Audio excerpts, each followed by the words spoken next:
Hello everyone, this is your MDKB's weekly dose of vitamins. Be ready to acquire knowledge.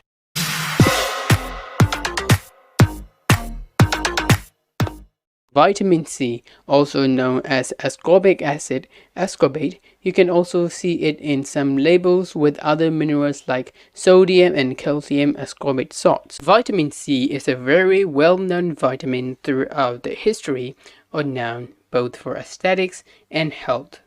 Here's why. The vitamin C is promoting collagen synthesis by helping with the enzymes which actually synthesize collagen. Because of that, all the collagen tissue like skin, blood vessels, bones get well. And the healing functions of the body also increases. To those, it provides iron absorption, lower your blood pressure, also boost the immune functions, and also act as an antioxidant. So it helps in preventing or fighting off various sickness. But there is a catch.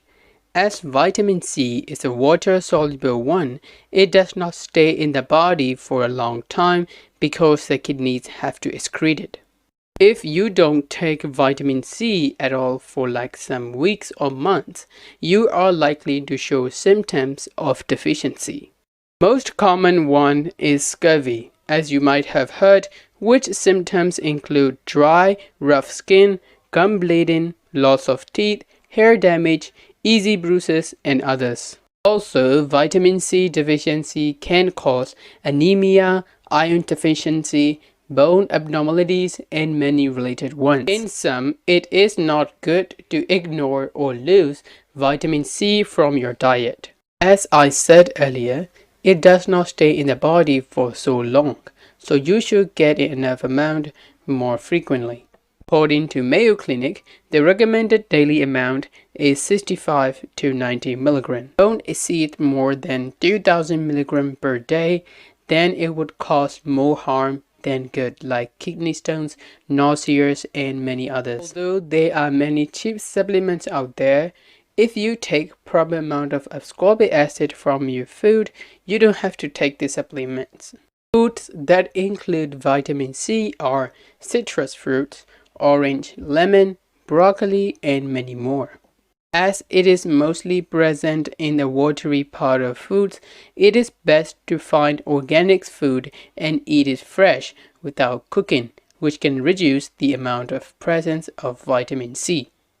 As we are done with vitamin C, its functions, deficiency, foods, and dosage, so let's talk about another famous one. Vitamin D, also known as cholecalciferol or ergocalciferol as in inactive state and calcitriol as in active state. Here's how it is converted. Firstly, the sunlight converts the provitamin D into previtamin D, also known as cholecalciferol in our skin. And this cholecalciferol is converted into calcifidiol in the liver by enzymes, while ergocalciferol is converted into 2,5-hydroxy-ergocalciferol. These two vitamin D metabolites are measured in the serum to determine a person's vitamin D status.